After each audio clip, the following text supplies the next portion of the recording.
Dios, que sea Él el que nos, a través de esta lectura, nos hable a cada uno de nosotros. Señor Dios, Padre Celestial, te estamos muy agradecidos por este día, por la vida que tú nos das, Señor, por la oportunidad de estar aquí, por el, Señor, por la oportunidad de escuchar tu palabra, porque, Señor, pensamos en quienes están en lugares distantes, en lugares diferentes, en lugares más hostiles que este donde nosotros vivimos, y, Señor, nos damos cuenta que es una bendición el que nosotros podamos leer tu palabra, el que nosotros podamos meditar en ella, el que nosotros podamos estar atentos al mensaje que tú tienes para nuestras vidas. Te agradecemos, Señor, porque tú eres bueno con nosotros y porque tú nos das esta oportunidad. Ahora estamos aprendiendo, Señor, también que lo que nosotros leemos tiene un propósito, un sentido, y el propósito y el sentido es que estas cosas que leemos las podamos poner por obra, las podamos aplicar en nuestras vidas, que no solamente queden como, Señor, instrucción almacenada, sino que sean, Señor, mensajes para obediencia. Y nosotros queremos ser obedientes, nosotros queremos hacer la parte que nos corresponde hacer. Entendemos nuestras limitaciones, entendemos de nuestras capacidades humanas, Señor, Señor, pero sentimos tu respaldo, sentimos el respaldo que tienes para que nosotros hagamos lo que tú nos estás impulsando a hacer.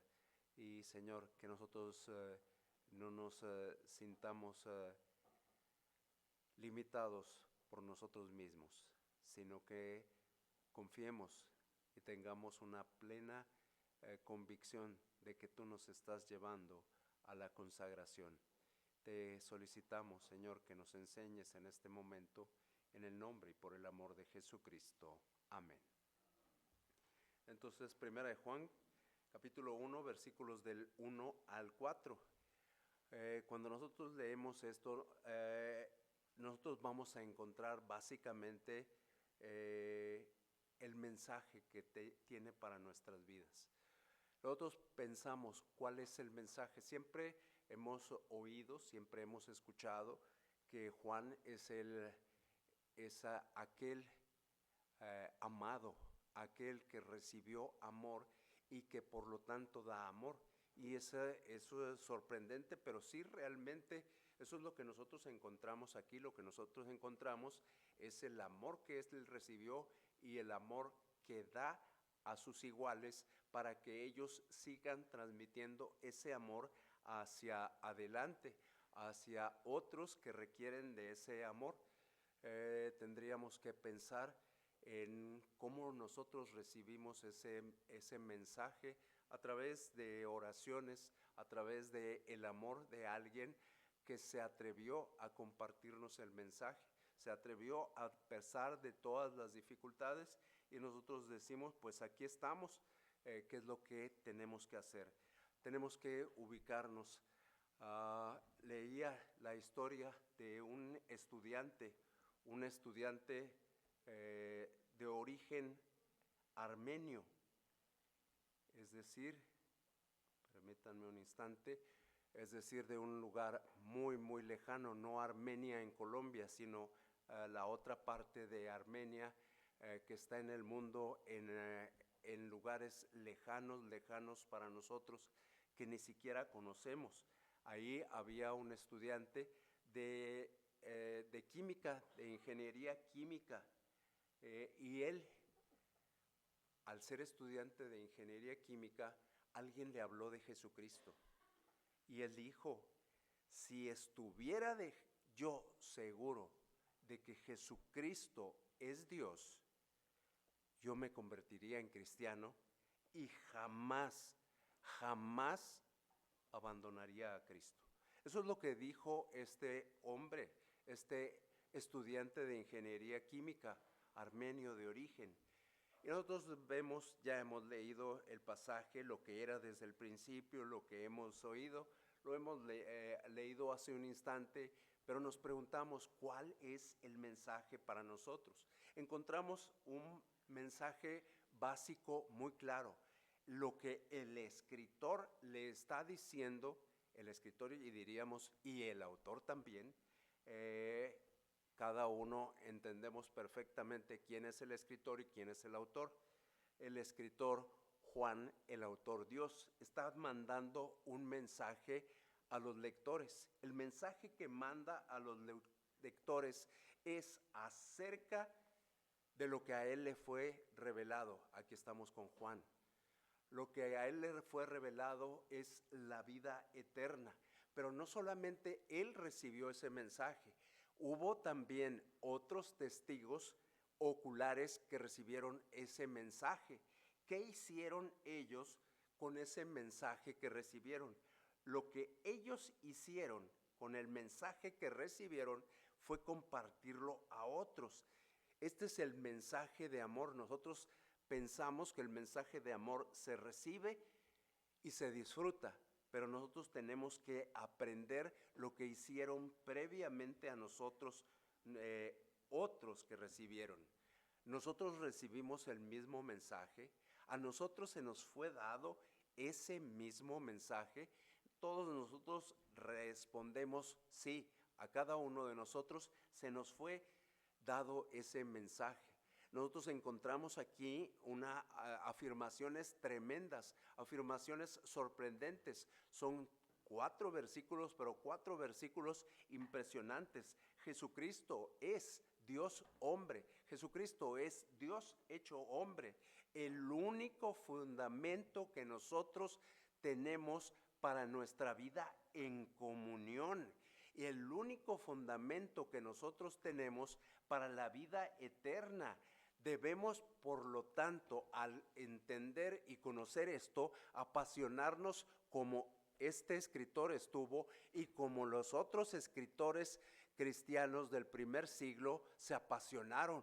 ¿Por qué se apasionaron? Uno se pregunta, ¿cuál fue la razón de ese apasionamiento? Y luego lo traslado a mi persona y me pregunto y les pregunto a ustedes, ¿por qué debes apasionarte? ¿Por qué debo apasionarme?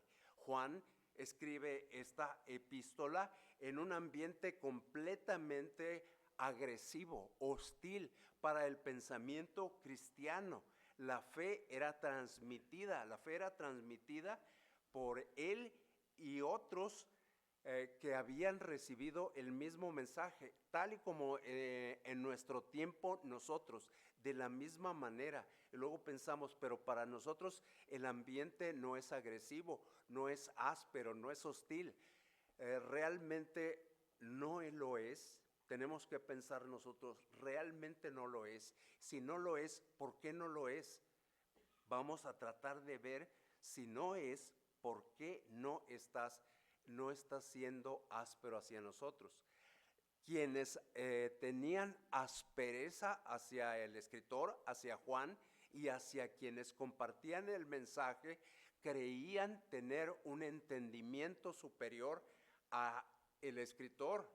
Y también podríamos decir, y hacia Pedro, y también podríamos decir, y hacia Judas, y hacia Pablo, y hacia todos ellos. Y podrían decir, nosotros entendemos mucho mejor el mensaje de lo que ellos lo entendieron.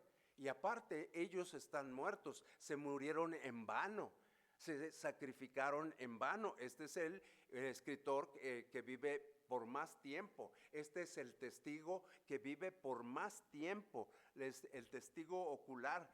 Y nosotros a este momento, en este tiempo actual, ¿hay hostilidad hacia el evangelio? Nos preguntamos. Nosotros tenemos que entender que la hostilidad no siempre es como nos imaginamos, no siempre es una hostilidad abierta y franca, no siempre se trata de demostrar que estamos equivocados.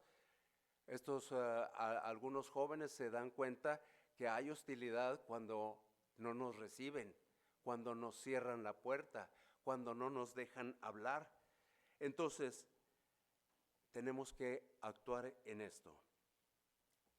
El escritor tenía una convicción plena. Esto es la verdad de Dios.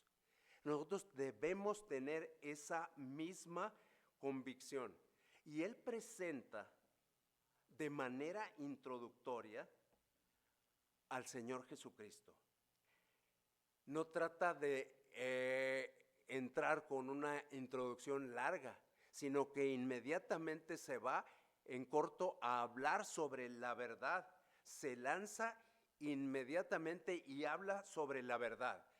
En estos 4 versículos nosotros vamos a encontrar 5 certezas, 5 certidumbres acerca de la persona y de la obra de Cristo. 5 en 4 versículos. ¿Cuáles? 1, Cristo es inmutable.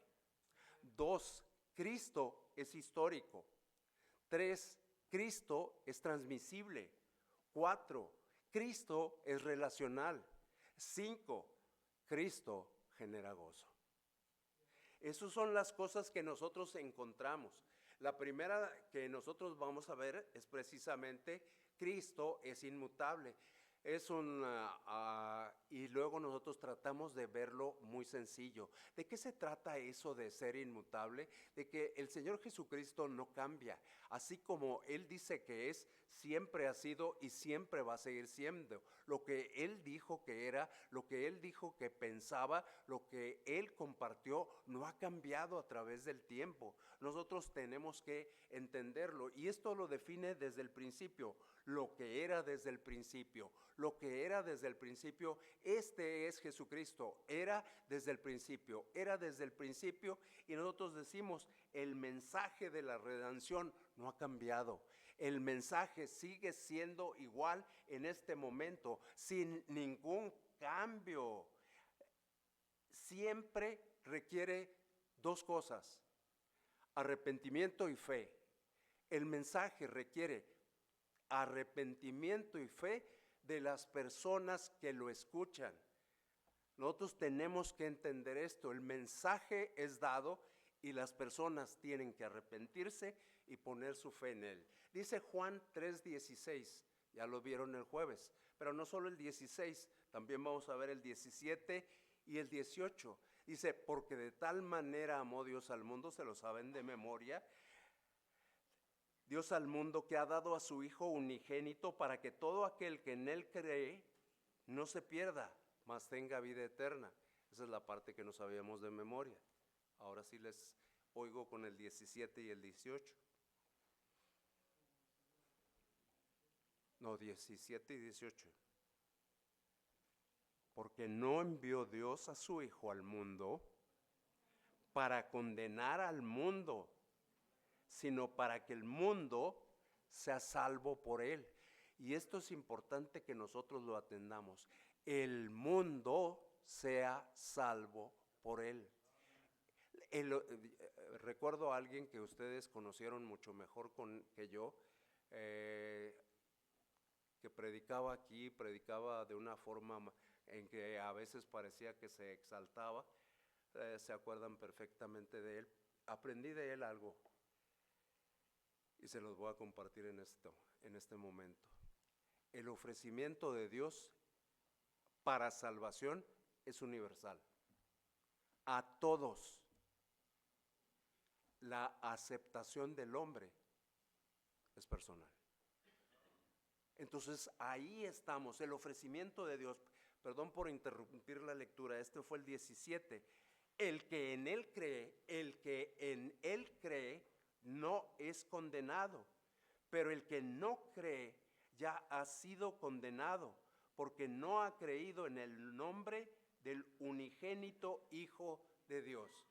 El ofrecimiento está, pero nosotros, los seres humanos, debemos creer, debemos poner nuestra confianza en lo que dijo Jesucristo. Por eso salimos, compartimos, por eso hablamos, por eso presentamos el Evangelio a niños, para ver quién cree, para ver quién pone su confianza en él. ¿Qué es lo que estamos haciendo cuando nosotros salimos por las tardes de los sábados? Cuando salimos por las tardes de los sábados con los niños, estamos compartiendo la misericordiosa bondad de Dios, el clemente perdón de Dios. Eso es lo que hacemos el sábado en la tarde. El sábado en la mañana es lo que estamos haciendo. Nosotros salimos a ofrecer, pero las personas tienen que creer. Tienen que creer. ¿Qué es lo que tienen que creer? ¿Qué es lo que deben creer? Efesios 1:7. Lo que deben creer las personas. A ver, ¿quién de los jóvenes de adelante, la primera jovencita de acá? Si lo tiene, Efesios 1:7, ¿no viene Efesios ahí en su Biblia? Correcto, yo se lo digo. Lo que tenemos que creer es esto: en quien tenemos redención por su sangre, en quien tenemos redención por su sangre. Lo que debemos creer es en Jesucristo, en Cristo Jesús, en el Mesías, en su obra, en lo que vino a hacer. Lo que vino a hacer es perdonar nuestros pecados según las riquezas de su gracia. Entonces nosotros ahí en Efesios encontramos la redención completa, encontramos el ofrecimiento a nuestras vidas y nosotros tomamos ese ofrecimiento o lo rechazamos. Decía por ahí, para que el mundo sea salvo por él, para que todo aquel que no cree, para que todo aquel que en él cree no se pierda. Esto es lo que nosotros hacemos. Lo que hacemos es instar, llevar a los pecadores, llevar a las personas que están fuera de nosotros a tomar una decisión. Esa decisión nosotros no la provocamos, esa decisión la provoca el Espíritu Santo de Dios. Nosotros solamente compartimos el mensaje, nosotros solamente somos voceros, nosotros solo somos los que hablan. Segunda epístola a los Corintios, por aquello de que tenemos que buscar la segunda epístola a los Corintios 5:18-21.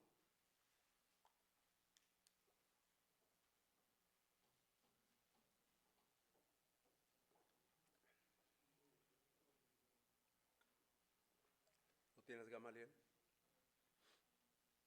¿Sí?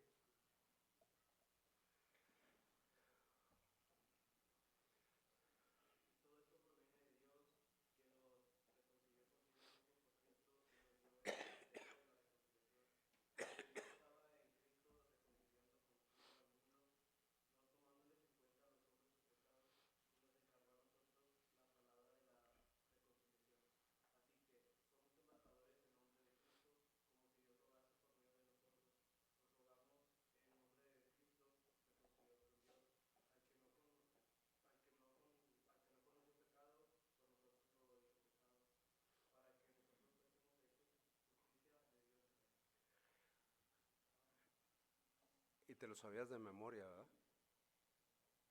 Casi, casi. Yo digo que bastante. Yo digo que bastante. El asunto es que nos olvidamos de nuestra función ahí. Entendemos perfectamente lo que hizo Dios. Nos reconcilió a nosotros con Él mismo por medio de Jesucristo. No tenemos ningún problema ahí. Ahí entendemos perfectamente, Dios nos reconcilió por Cristo, nos reconcilió con Él. Dios estaba en Cristo reconciliando al mundo, me estaba reconciliando a mí, estaba reconciliando a Gamaliel, te estaba reconciliando a ti, a usted y a usted también. A cada uno de nosotros nos estaba reconciliando, pero no era eso todo lo que estaba haciendo. Dice por ahí, nos dio el ministerio de la reconciliación. Nos dio el ministerio de la reconciliación. ¿Para qué Dios nos entrega un ministerio? Eso es una pregunta que nosotros debemos hacernos. ¿Para qué Dios nos entrega un ministerio? A cada uno nos están surgiendo respuestas. Cada uno de nosotros estamos emitiendo una respuesta en nuestro pensamiento. No sé si sea esta la respuesta general, pero pensaría yo que muchos tuvimos una respuesta parecida a esto, para ejercitar ese ministerio. ¿Cómo se ejercita el ministerio de la reconciliación? Y luego nos dice, como si Dios rogase por medio de nosotros, nos convirtió en embajadores, nos convirtió, tú tienes que representarme a mí, tú tienes que ser el representante en el mundo de lo que yo quiero que suceda ahí. Yo quiero reconciliarme con el mundo, pero no tengo más opción más que pedirte a ti que seas mi embajador y que tú vayas y casi les ruegues, os rogamos en el nombre de Cristo, reconcíliense con Dios. Os rogamos en el nombre de Cristo y hacemos alusión a lo que hizo Jesucristo, al que no conoció pecado, por nosotros lo hizo pecado. Habría problemas en ese tiempo, una incipiente corriente contraria. Quienes han estudiado, han pasado, han tomado clases en línea, han leído libros, han escuchado sobre el gnosticismo. Estaba en etapa incipiente. Han pasado muchísimos siglos, muchos. Nosotros podemos decir, en ese tiempo, esa corriente de pensamiento contraria al pensamiento de la iglesia atacaba a la iglesia. Ahora, las corrientes de pensamiento no han disminuido, siguen ahí y siguen tratando de amenazar la integridad de la iglesia, tratando de alejarla de la doctrina bíblica de la fe. Nosotros tenemos que entender la doctrina bíblica de la fe. La fe la ponemos nosotros en Cristo. Yo la pongo en Cristo. Es la parte activa que yo pongo. El Señor Dios hace una parte, lo sabemos, que es la mayor parte, también lo sabemos. El jueves me compartían entre que entendía y no entendía, entre que estaba entre medicamentos y más medicamentos, y me hablaban sobre la parte divina, y yo les decía, correcto, está perfecta la parte divina. ¿Y yo qué? ¿No tuve nada que ver? La Biblia me dice que sí, y nosotros entendemos desde ese tiempo, desde Juan y desde antes, ya iban a entrar personas dentro de la iglesia y iban a tratar la doctrina bíblica de la fe. Hechos 20, 29 y 30. Hechos 20, 29 y 30. Libro de los Hechos de los Apóstoles, capítulo 20, versículos 29 y 30. Me espero un ratito. Habemos personas que estamos aprendiendo a usar nuestra Biblia. Me espero un ratito a que tratemos de encontrar ese pasaje. Y mientras encontramos ese pasaje, yo aprovecho el tiempo para tomar un líquido claro, que es agua. Listo, lo tenemos. Créanme que es la verdad. Si no, los demás pueden preguntarles y a ver si estoy diciendo mentiras. Porque yo sé que después de mi partida entrarán en medio de vosotros lobos rapaces que no perdonarán el rebaño. Y de vosotros mismos, de aquí mismo, de esa iglesia donde estaban, de vosotros mismos se levantarán hombres que hablen cosas perversas para arrastrar tras sí a los discípulos.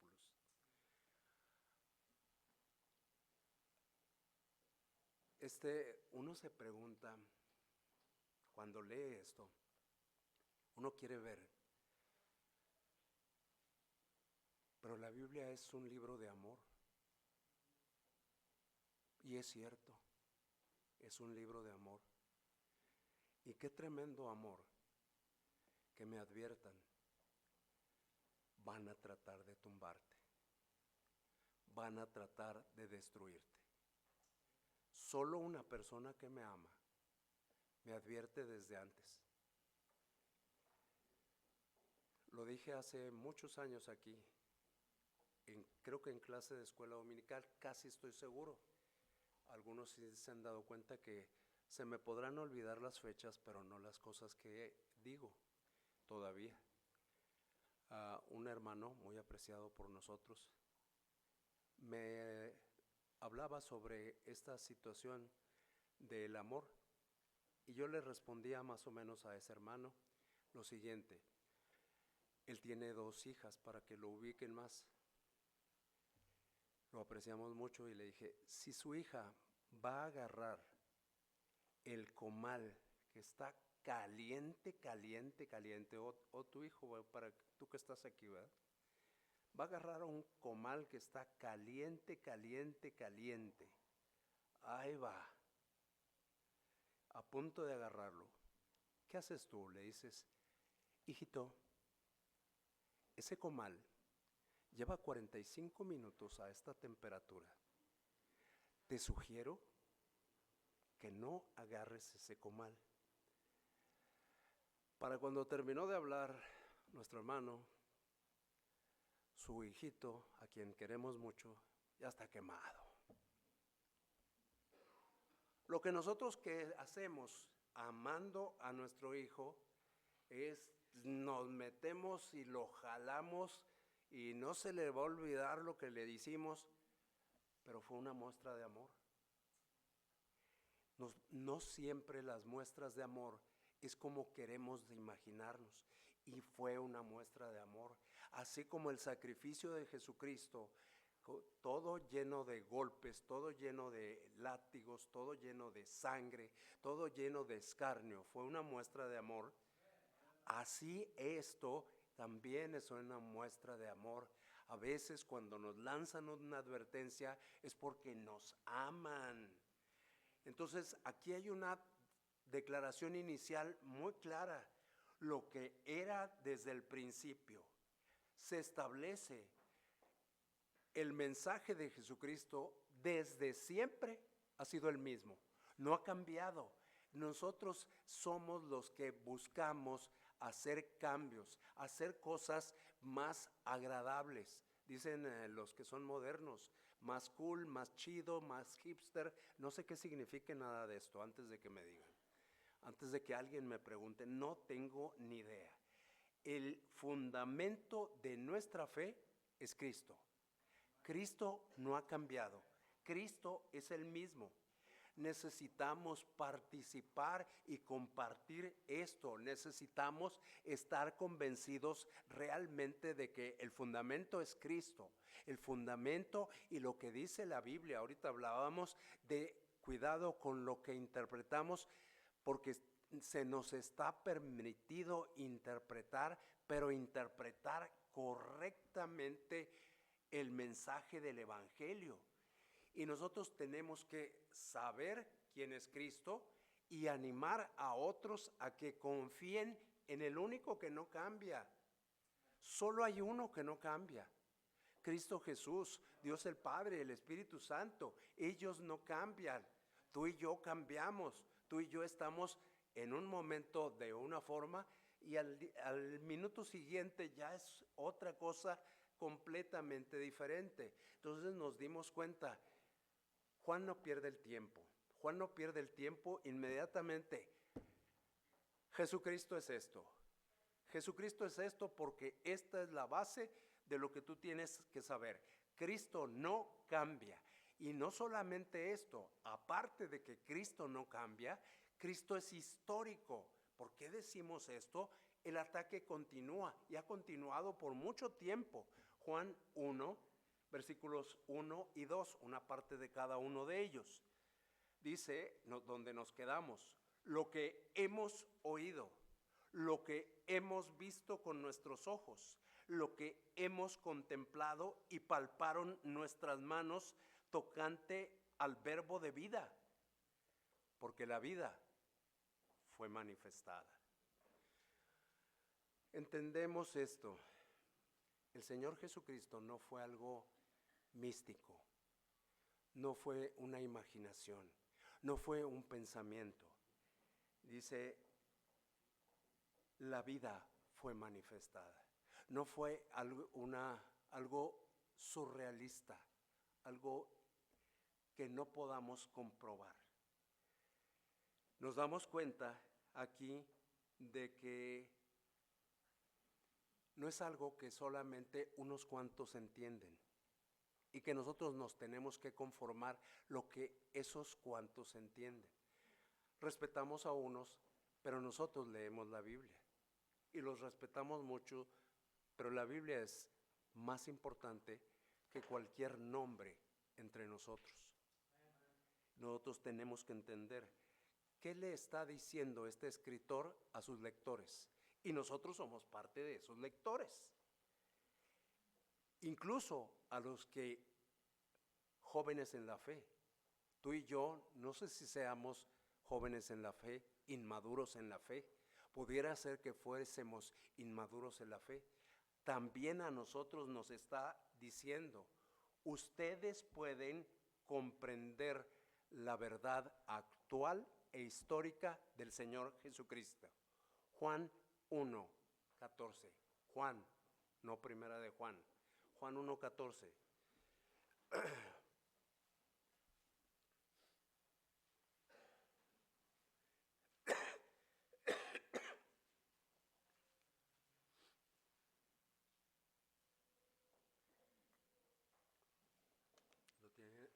Arturo, ¿lo tienes?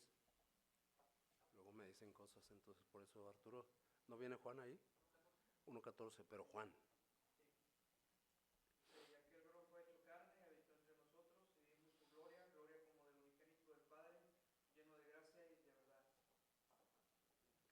Dice, fue hecho carne, habitó entre nosotros. Es decir, no solamente Juan fue consciente, sino que es en un plural, entre nosotros. Él experimentó la verdad de Cristo, pero no solamente él, sino que hubo otros testigos de que el Señor Jesucristo fue un personaje real. Vamos a ver aquí, solamente en lo que acabamos de leer, 4 cosas que son importantes para decir, realmente percibió a Cristo, realmente es un testigo fiable de Jesucristo. Dice ahí, en lo que hemos leído, hemos oído. Él había oído sobre Jesucristo. Es decir, alguien había compartido a él sobre Jesucristo. No solamente esto, dice, lo que hemos visto. No solamente oyó, tuvo que haber otro que le dijera, allí hay alguien así, sino que aparte lo vio. Y luego nosotros entendemos esto y se nos hace difícil, pero tenemos que entender esto. La siguiente parte dice, lo que hemos contemplado, y nosotros, como somos limitados en nuestro pensamiento, decimos, bueno, ver y contemplar es lo mismo, es exactamente lo mismo. ¿Por qué se repite? ¿Será un deseo de enfatizar? Cuando nosotros nos ponemos a analizar esas famosas palabras en las que fue escrito el Evangelio, nos damos cuenta que este contemplar es mucho más que cuando yo paso la vista así. El contemplar es detenerme, observar a una persona, observar a otra persona y estar viendo la actitud que tiene la persona. Así fue con el Señor Jesucristo. No solamente lo vi, sino que además lo contemplé. Estuve atento. No fue una mirada rápida, sino una mirada detenida, así como la que hiciste hace un momento, una mirada escudriñadora. A ver, ¿qué tanto va a decir? A ver si estoy de acuerdo. Esa es la contemplación que tuvo Juan de Jesucristo. Entonces nosotros tenemos que saber por qué estoy creyendo en Cristo, porque escudriñé realmente lo que su persona y lo que dice su persona a través de la Biblia, no por lo que me dijo otro. Y nosotros tenemos que, una vez que ya hemos hecho, expresar lo siguiente. Lo tercero ya es contundente. Lo cuarto, perdón. Ya vimos lo tercero. Y palparon nuestras manos tocante al verbo de vida. Dice Juan, yo lo toqué. A mí no me lo contaron. Yo lo toqué. Yo estuve ahí. Nosotros nos damos cuenta que con eso podemos decir, la vida fue manifestada. El Señor Jesucristo es una realidad. ¿Cómo está este tiempo? El tiempo moderno. En el tiempo moderno, nuestros pensamientos vienen y van de un lado y hacia otro. Vienen del creo a más o menos creo, a puede tener razón, pero no totalmente es cierto lo que dice. Estamos en medio de situaciones de relativismo, de escepticismo y todas esas cosas que nosotros estamos observando. Sí, pero, ahí podemos resumir, sí, pero, y eso nos hace sentir nuestra fe frágil. ¿Por qué es frágil? Porque estoy sucumbiendo ante el pensamiento del mundo. Estoy siendo socavado por el mundo. Yo tengo que dedicar tiempo constante, continuo, de calidad, a verificar sobre Cristo. Necesito hacerlo. Necesito empaparme de Dios. Y la única forma de empaparme de Dios es leer su palabra. Yo puedo escuchar a muchas personas. En alguna ocasión le dije a uno de los jóvenes que vienen los sábados, no voy a mencionar el nombre del predicador, pero le dije, mira, busca en YouTube a este predicador. Es buenísimo, es excelente, es tremebundo. Tiene un defecto. Cree que el sacrificio de Jesucristo no fue suficiente. Cree que todavía tenemos que esperar a que mis pecados se le coloquen a Satanás. Cree que yo no he sido perdonado. Pero eso no te lo dice en YouTube. En YouTube no te dice eso. Tenemos que tener cuidado. Analicemos bien las cosas. Pensemos bien lo que estamos escuchando. Cristo no cambia. Cristo es histórico. Cristo se puede transmitir y nosotros tenemos que estar ahí, versículos 2 y 3, una parte del 2, una parte del 3. La parte del 2, y la hemos, sí, me retraso tantito. Y la hemos visto y testificamos y os anunciamos la vida eterna, la cual estaba con el Padre y se nos manifestó. Lo que hemos visto y oído, eso os anunciamos. Testificamos y anunciamos. Testificamos y anunciamos. Testificamos y anunciamos. Este hombre lo hizo. Gracias a Dios porque nosotros lo hacemos. De una forma los sábados en la mañana, de una forma los sábados en la tarde, de una forma entre semana, todos los días lo estamos haciendo. Todos los días estamos compartiendo el mensaje de salvación a otros. Gracias por eso, porque nos damos cuenta de que es necesario, porque lo que hicieron los primeros, tenemos que hacer nosotros. ¿Por qué lo hicieron ellos? Por la razón que lo hicieron es por la misma que lo hacemos nosotros, porque Dios quiere que todos los hombres sean salvos, no unos cuantos, todos. Tenemos que entender una cosa. Este escritor, Juan, tuvo una experiencia única. Tuvo una experiencia nada más con el cuarto, tocar a Cristo. Con eso tenemos, tocar a Cristo. Eso es una experiencia única. Pero eso no es una experiencia privada para ponerlo en una posición superior.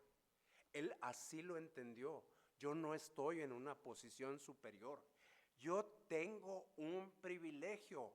Mi privilegio es testificar y anunciar de Cristo. Ese es mi privilegio, testificar y anunciar de Cristo. Es lo que dice aquí. Digo, a veces se nos ocurre, está exagerando. Podría ser. Sinceramente no lo hago con dolo. Creo que es lo que dice aquí. Si estoy equivocado, pido perdón. No soy Charles Stanley, por cierto, mis respetos para el pastor ya en la presencia del Señor, que tras 41 años él le dijo a su iglesia: si en algo los dañé, les pido perdón. No soy él, no tengo la habilidad de él, pero no estoy tratando de lastimar a nadie. Así entiendo la Biblia y espero no estar equivocado. Y si alguien me muestra mi error, en su momento lo tendría que decir públicamente. ¿Por qué menciono esto? Porque tengo que basarme en algo. Y encontré el salmo. ¿Cuál es el salmo que más me gusta? No, el que más me gusta a mí. El que está anotado en mí para cuando yo me muera. Salmo 145, te exaltaré, mi Dios, mi Rey.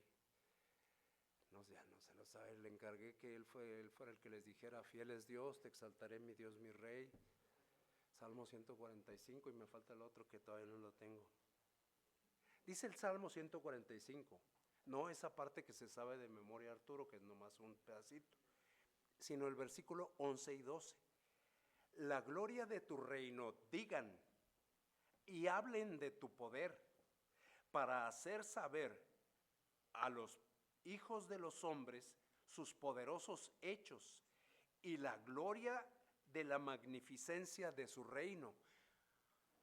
Nosotros tenemos que compartir lo que tenemos. Si nosotros no compartimos lo que tenemos, vamos a ser muy simples, lo más simples que se pueda. ¿Qué quieres regalarme, Diego? Ya sé que nada, pero imagínate que me quieres regalar algo. No, empieza corbatas. Bueno, ¿por qué? Porque siempre ando chueco con de la corbata. Bueno, está bien. Imagínate que yo nunca lo uso. Tú me lo regalaste, me alegré mucho cuando me lo regalaste, pero jamás lo uso. Primero, te pondrías triste. Segundo, se echaría a perder guardado. Así es el regalo que nos dieron. Yo pensaba que me ibas a decir un plato de menudo. No sé por qué.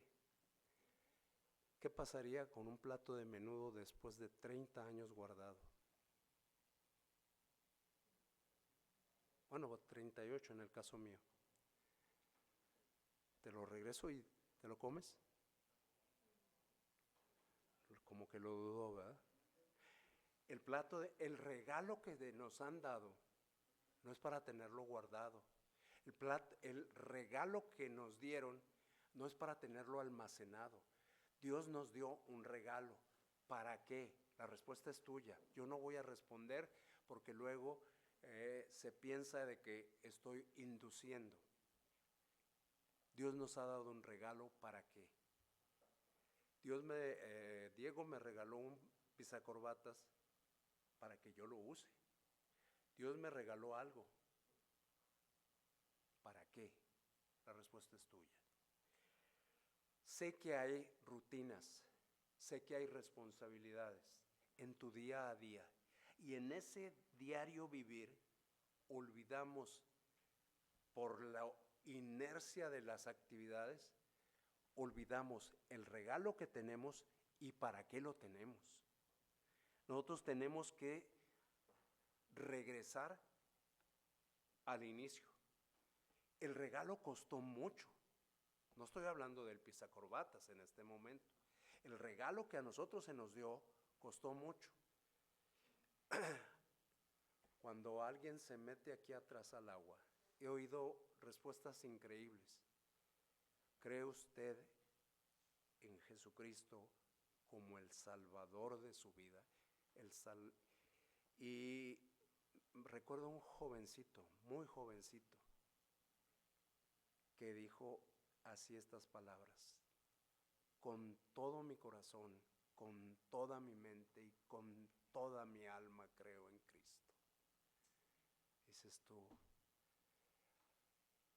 ¿cómo enseñan aquellos que pensamos que no saben? Entonces, ¿cómo te sientes? ¿Sientes que estás haciendo aquello para lo que fuiste atraído a Dios? ¿Fuiste atraído con una invitación? ¿Estás haciendo aquello para lo que Dios te atrajo? ¿Estás ejecutando lo que Dios quiere que hagas? ¿Qué podrías hacer? Yo supongo de alguien, no puedo mencionar el nombre, pero supongo de alguien que yo creo que por lo menos una vez al día comparte el Evangelio. Una persona, aquí, una vez al día comparte el Evangelio. Esa es mi suposición. A lo mejor son más veces, pero yo creo que de perdido, una vez al día, comparte el Evangelio. Nosotros tenemos que aprovechar. Este hombre en esos versículos nos dijo que testificaba y que anunciaba, para que no nos quedara duda. Tenemos que aprovechar el tiempo. Tenemos que invitar personas, tenemos que traer personas, tenemos que buscar personas, tenemos que inventar oportunidades. Tengamos conversaciones sinceras, profundas e interesadas en las personas, que les sean de bendición a su vida. ¿Por qué? Porque Cristo tiene interés en su vida. Nosotros tenemos que mostrar ese interés, porque Cristo no cambia, porque Cristo es histórico, porque Cristo es transmisible, y porque Cristo, además de eso, tres,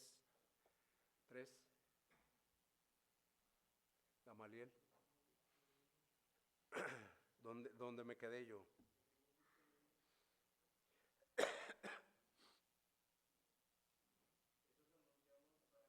Ajá.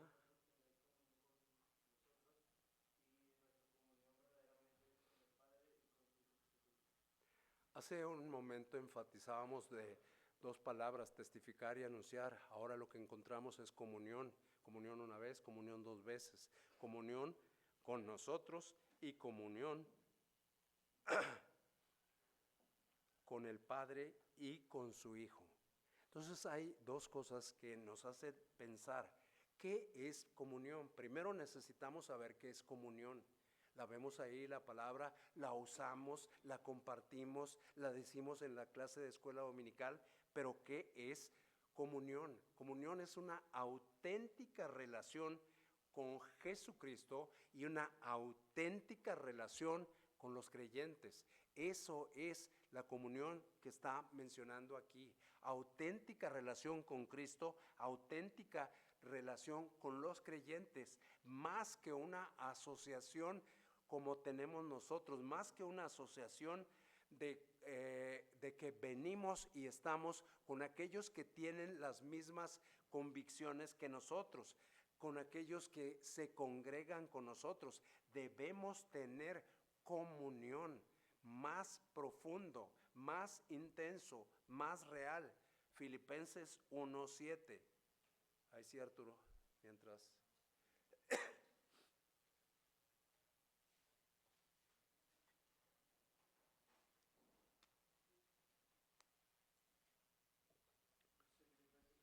1:7. Como me es justo sentir esto de todos vosotros, por cuanto os tengo en el corazón y en mis prisiones y en la defensa y confirmación del Evangelio, todos vosotros sois participantes conmigo de la gracia. Podemos encontrar 10 cosas que nos sorprenden. A mí me sorprendieron 2 para compartir en este momento. Me sorprendió el que diga el escritor, y creo que Dios también: os tengo en el corazón. Os tengo en el corazón. No te recuerdo como el que se sienta en la última fila. No, que te recuerdo porque eres el director del culto, del servicio religioso. No, te tengo en el corazón. Te tengo aquí dentro de mi corazón.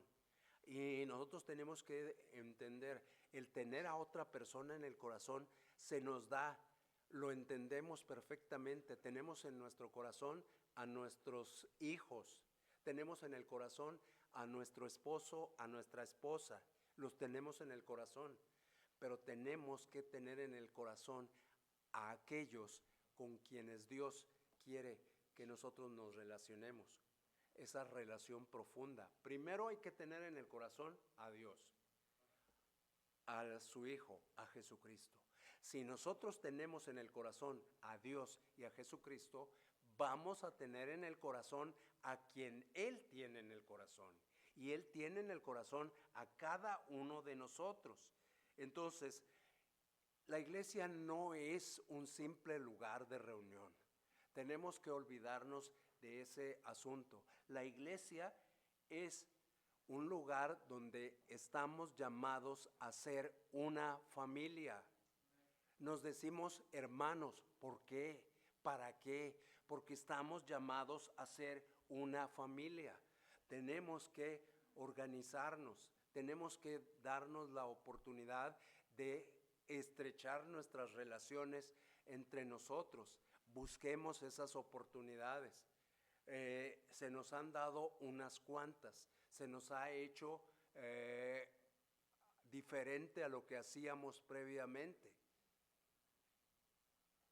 ¿Qué será lo que quiere Dios? ¿Que hagamos lo que hacíamos antes o que hagamos lo que Él quiere? No sé, pero alguien me contó de lo que sucedía aquí. No aquí, no me estoy refiriendo aquí. En una iglesia de las que conocemos, que es muy querida por nosotros, y dice esa persona: es que las cosas eran diferentes a como están siendo últimamente.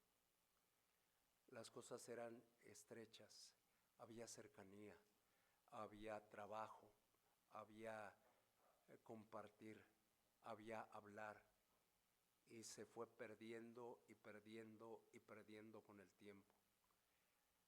La iglesia a la que me estoy refiriendo es la primera iglesia bautista misionera de Ciudad Guadalupe. Eso me dijeron. Que hay dos personas ahorita dos que conocen muy bien, 3 que conocen muy bien la iglesia desde adentro. Entonces, volvamos a ese tiempo de relación, a ese tiempo de amor, entre nosotros y para otros, entre nosotros para con Dios, entre nosotros para otros. ¿Por qué? Porque Cristo no cambia, porque Cristo es histórico y real, porque Cristo es transmisible, porque Cristo es relacional. Dice Juan 1:4, eso sí ya no se lo dejo a nadie. Estas cosas os escribimos para que vuestro gozo sea cumplido. Dios tiene un propósito. Que Cristo provoque en nuestras vidas gozo. Que Cristo provoque en nuestras vidas gozo. Aquí hubo un mensaje. Estamos en la parte inicial del mensaje. Ni siquiera hemos avanzado a ver qué más les dijo a esas personas. Pero en la parte inicial nos dice, esto es lo que se pretende. Estas cosas os escribimos para que vuestro gozo sea cumplido, vuestro gozo sea completo, para que no tengas necesidad de nada. Entonces, desde aquí, gozo. ¿Qué es gozo? Y nosotros nos limitamos y nos centramos en lo que dicen los diccionarios de gozo y pensamos en alegría, pensamos en emociones, pensamos en muchas cosas, pero no pensamos en realmente el gozo como lo ve Dios. El gozo es la esencia de la vida cristiana. En nuestra definición de gozo tenemos que entender que nuestro gozo tiene un centro y el centro es Cristo Jesús. El gozo no es superficial, el gozo es profundo y el gozo se completa en la persona de Jesucristo. El gozo satisface mi mente, satisface mis emociones, mis deseos. Todo está satisfecho en Cristo. Pero yo estoy buscando y buscando y buscando y buscando y buscando fuera. Y no sabiendo que el centro es Cristo. En Cristo yo lo tengo todo. No necesito otra cosa. Yo sé que tú y yo nos encontramos luchando entre afanes, entre tristezas, entre preocupaciones, entre depresiones. Y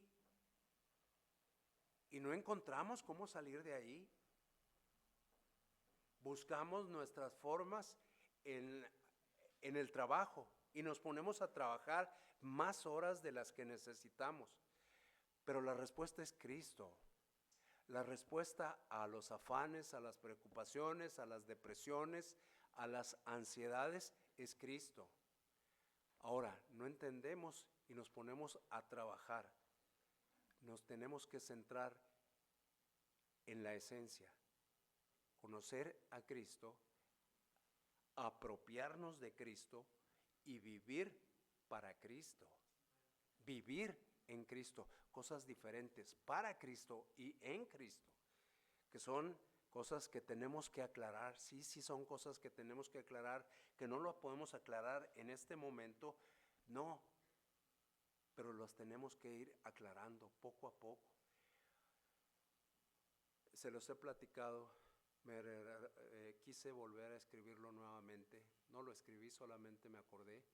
Aquel ejemplo de el pastor Jack Hyles, nadie de aquí lo conoció, nomás lo conocemos por videos, ni sabemos ni qué con él. Pero una anécdota que cuentan gente que estuvo cercano a él, una persona muy triste por su situación doméstica, su situación familiar, su situación laboral, no sé por qué situación, y le dice, voy a trasladarlo, ya se los dije el ejemplo con una dama, vamos a trasladarlo a un varón. Ve y llévale comida a tal persona. Fue y le llevó comida a tal persona. Ya viene, regresa, sigo igual. Ve y llévale comida, y le dice a otra persona. Y cada vez que venía le decía, ve y llévale comida a esta persona. Hasta que de repente dejó de venir ese varón. Y entonces ya le dio preocupación a él, porque dejó de venir. Va con el varón, Dice, oye, ¿por qué dejaste de venir? ¿Ya se acabaron tus problemas? Dice, no, pero me di cuenta que hay quienes tienen más problemas que yo. Y me di cuenta que tengo que fijarme en los problemas que están pasando otros y dejar de observar mis problemas. Y aparte, en este tiempo me di cuenta de que Cristo puede solucionar mis problemas. Juan, al escribir, quería una cosa: que sus lectores, es decir, estos y es decir nosotros, experimentáramos gozo, que comprendiéramos quién es Cristo, quién es Cristo, que comprendiéramos. Ellos formaban una iglesia, nosotros también. Nosotros tenemos que comprender quién es Cristo. Tenemos que comprender la verdad salvadora del Evangelio. Comprender es más allá de saber. Comprender es ver la profundidad. Comprender la comunión que cada cristiano debe tener con Dios y con otros creyentes. No hemos dicho la palabra saber más que para hacer una diferencia. Comprender. ¿Qué va a suceder cuando comprendamos todos elementos? Tendremos gozo en nuestra vida. En ese momento tendremos gozo en nuestra vida. Vamos a orar para continuar con nuestro programa. Señor Dios, Padre Celestial, gracias te estamos dando en este momento.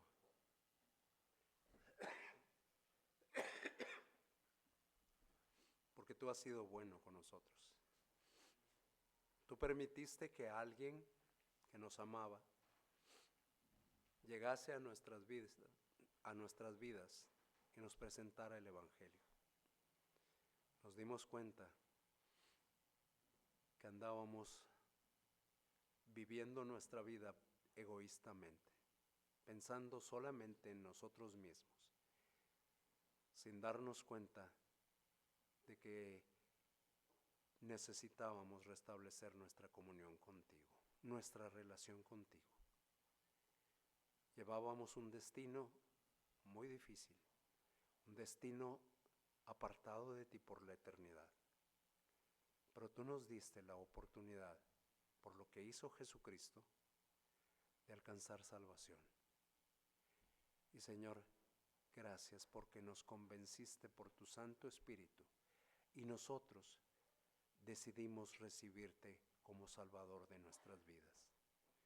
Te agradecemos, Señor, por la voluntad libre que pusiste en nuestras vidas para nosotros poder tomar una buena decisión. Y Señor, te queremos decir que entendemos parcialmente, empezamos a comprender tu realidad. Permítenos comprender más tu realidad y permítenos hacer lo que tú quieres que nosotros hagamos. Saber para qué es el regalo de la salvación. ¿Cuál es el propósito? ¿Para qué nos has dado el ministerio de la reconciliación? ¿Cuál es su propósito? Y Señor, en nuestro pensamiento está que comprendiendo todo esto, al final vamos a tener gozo.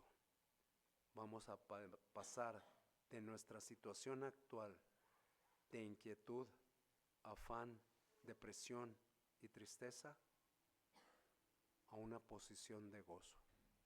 Señor, que ese gozo se centre en ti, Señor. Te agradecemos por la oportunidad que nos has dado de estar aquí y, Señor, te queremos solicitar que tú nos hagas entendidos siempre de tu voluntad, que nosotros podamos vivir tu palabra, que nosotros podamos hacer y ser lo que tú quieres que nosotros seamos. Te lo solicitamos por Cristo Jesús. Amén.